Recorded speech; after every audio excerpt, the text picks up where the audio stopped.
This is Duke University. Thank you so much, President Broadhead, Chairman Wagner, Board of Trustees, parents, students. The students in particular, I have to tell you, I am already in awe of you because you're already way ahead of me on this day in my life.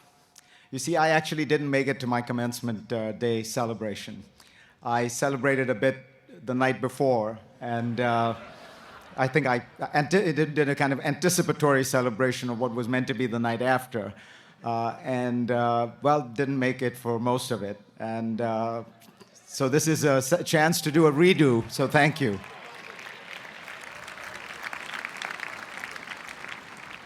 You know, I've always felt these events are very, very strange for me because I think of commencements as great kind of advice-giving events. And I try to think of myself still as young enough not to really have much advice to give anyone, as being sort of vaguely postgraduate, and don't quite know what to say. You know, I have a vivid memory of Woody Allen's movie Radio Days, where this young kid spends all his time listening to the radio in the 1930s, and it drives his mother crazy. These were the days when people thought that listening to Gershwin and Cole Porter was bad for your morals. And the mother tells him, you know, you've got to stop listening to the radio. And he turns to her and says, but Ma, you listen to the radio all day. And she looks at him and says, that's different. My life is ruined already. And I tend to think my life isn't ruined already, so I've still got a little while to go. I'm not quite sure what to say. The best commencement speech I ever heard or heard of was the humorist Art Buchwald, who gave a very short one. He looked at the sea of young people in front of him and he said, now remember, boys and girls, we are leaving you a perfect world. Don't screw it up. I think there are very few people who would look at the world right now and feel that way. You're entering, as you well know, a very difficult economic climate in the United States. There are problems that people talk about abroad, from Iran to the Middle East. There is the larger issues of climate change that people are concerned about, and all these concerns are real. But I want to sketch out for you, with perhaps a little bit of historical context, the kind of world you are really entering into. The world you are entering into is, first of all, at peace, profoundly at peace. This is historically a very rare phenomenon. You don't have major wars, proxy wars, arms races among the richest countries of the world, and you would have to go back hundreds of years to find a similar circumstance. I know you read about and watch a bomb going off here and there and think we live in scary and dangerous times, but trust in the data. The data says the number of people who have died as a result of war, civil war, and yes, terrorism, is down 50% this decade from the 1990s. It is down 75% from the preceding 5 decades, the decades of the Cold War, and it is, of course, down 99% from the decade before that, which is World War II. We are living in astonishingly peaceful times. And this peace, this political stability, has meant and allowed the creation of a single global system, a single global economy, in which countries around the world are participating for the first time. In 1979, the number of countries that were growing at about 3% a year was about 31, 32. The number of countries, even after the financial crisis, that are growing at 3% a year or more, thriving in this global economy, is 90, 3 times that number. It was 125 before the financial crisis hit. So you are living in a world where people have an extraordinary ability and opportunity to prosper, to thrive, to make something of themselves. Even in the current climate, which seems depressed, keep in mind that this decade, the global economy as a whole will grow 10 to 20% faster than it did a decade ago, 50% faster than it did 3 decades ago, and 5 times as fast as it did 60 years ago. We are living in an astonishing period of progress. And you can only think about that, you only need to think about that progress in one sense to grasp it, which is, think of the cell phones that you have in your pockets, and many of you are actually looking at right now. Don't think I can't see you. The cell phones you have now have more computing power than the Apollo space capsule. And that capsule couldn't even tweet. So just imagine the opportunities you have in that sense. And they are only beginning. Moore's law, which says that the computing power of a computer will double every 18 months while the price halves, continues to apply, except it has accelerated in one very important field. The human genome is being sequenced faster than Moore's law. So when I think of our student speaker who is a biomedical engineer, I imagine the kind of data and capacity he is going to have to help solve the problems that we all confront. You can see this in terms of the increases in human life expectancy. We gain 5 hours of life expectancy every day. Think about that, without even exercising. The reality is that medicine has produced almost unimaginable progress. Atul Gawande, this wonderful surgeon who also writes about medicine for the New Yorker, recalls a 19th century operation in which the surgeon was trying to amputate the patient's leg, did that but accidentally amputated his assistant's finger as well.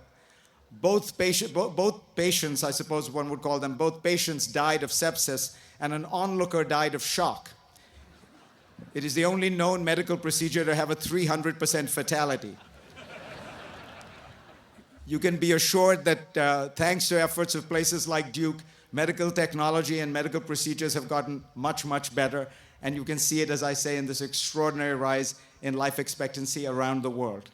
The data goes on, and you could look at it and cut it any way you like.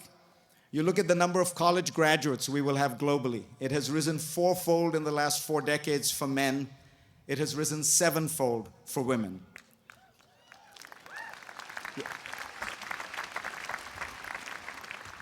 If you are wondering whether women are in fact smarter than men, the evidence is now overwhelming. The answer is yes. My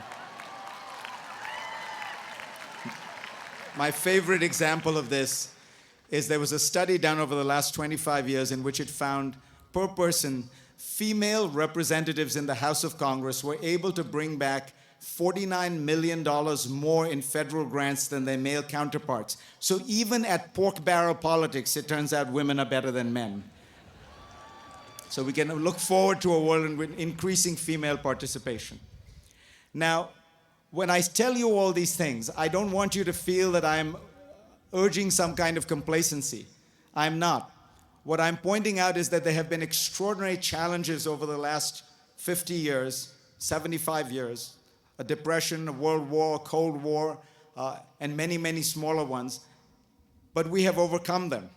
Human action, achievement, has managed to solve the problems in ways that would have been unimaginable decades ago. And when we look forward to the problems we face, of possible wars, of economic crises, of depressions, and of climate change, and problems with regard to access and scarcity of water, keep in mind these problems are real, but the human reaction and response to them is also very real. And we can often spend a great deal of time mapping out the problem, and we forget that there are these extraordinary opportunities that human beings have to solve these problems. That is what you will be doing. And what I urge you to remember is that you will have a profound effect when you do that. Let me give you one example. 2009, the H1N1 virus broke out in Mexico.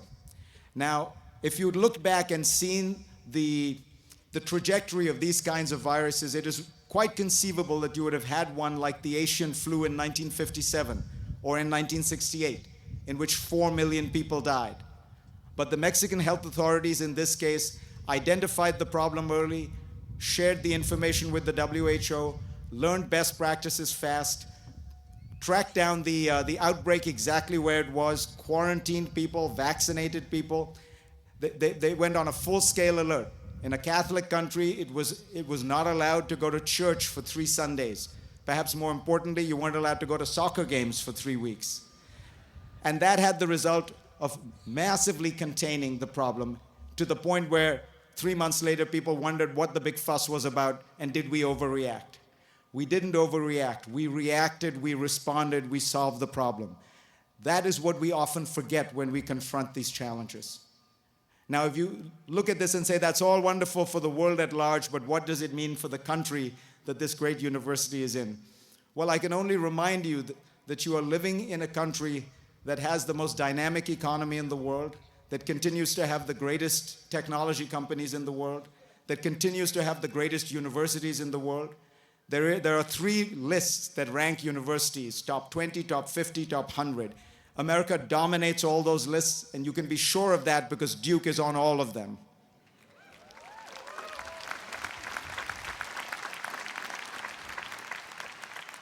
The United States remains the only country in the industrialized world that is demographically vibrant, by which I mean we add 3 million people to the country every year.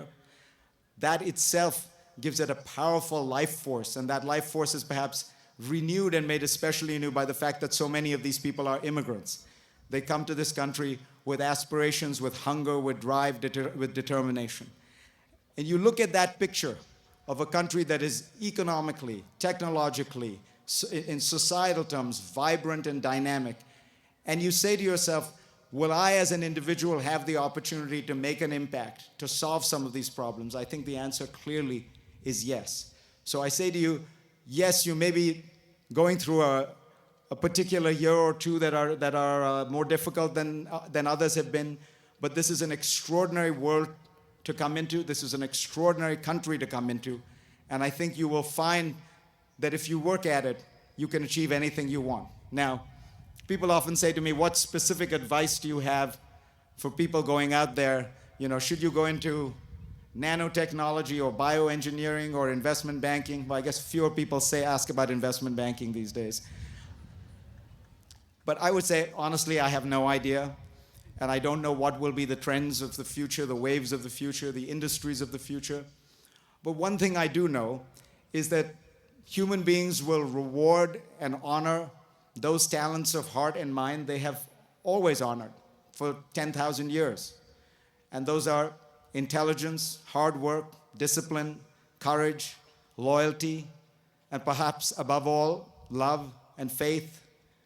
Because those are the qualities at the end of the day make you live a great life, one that perhaps is rewarded by the outside world, and a good life, one that is rewarded only by those who know you best.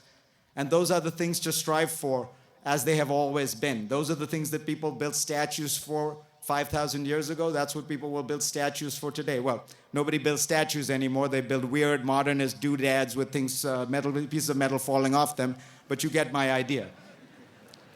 The point is just trust yourself. You know what you should do. You know the kind of life you should live. You don't need an ethics course to know what you shouldn't do. Just trust in your instincts, be true to them, and you will make for yourself a great life. I said to you that I don't have any grand piece of practical advice or wisdom at my age, but there is one thing that I will tell you in conclusion that I am absolutely sure of. For all of you who are students, graduating students, trust me, you cannot possibly understand the love that your parents have for you until you have children of your own. So on Mother's Day, make sure you go out and hug your mom and tell her you love her. Ladies and gentlemen, Godspeed.